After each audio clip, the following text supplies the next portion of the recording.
কোন মুসলমান গুনাহ হবে ভাইয়া, আমারও আপনারও, যুবক ভাই তোমারও, বৃদ্ধ বাবা আপনারও।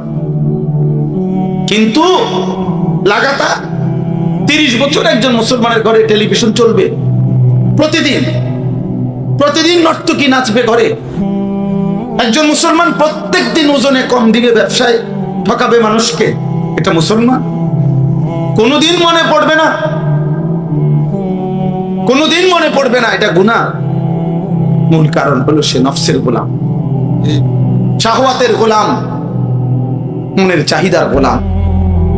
তার খোদা তার মনের চাহিদা, আমার মনে যা চায় এটাই আমার খোদা। কিসের আল্লাহ, কিসের রাসূল?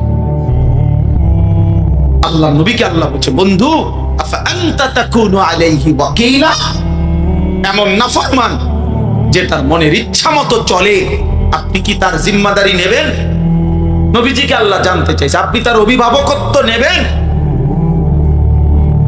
তো নবীজি কি বলবে? তাফসীরে লিখছেন যেন আল্লাহ বলতে চাইছে, বন্ধু আমি এমন নাফরমানের দায়িত্ব তো নেব না, সে তো আমার মানেই না, আপনি নিবেন কিনা কর। তো নবীজি কি বলবে? নবীজি বলবে, হ আমি নিলাম।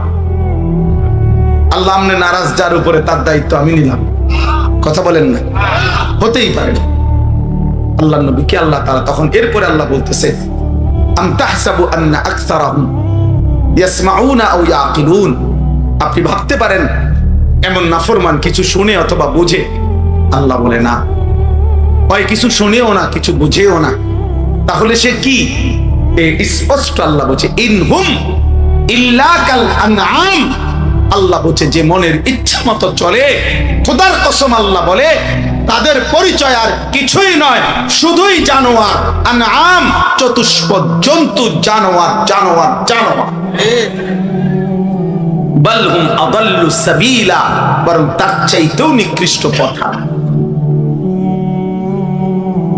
এক কুত্তাও বুঝে লাঠি আলগি দিলে যে তারে মারবে, এজন্য কুকুর দৌড় দেয়, কিন্তু মানুষ রূপী এই জানোয়ার এটাও বুঝে না, তার এই প্রতি ওয়াক্তের নাফরমানি তারে জাহান্নামের আগুনে জ্বালাবে, এই জানোয়ার এটাও বুঝে।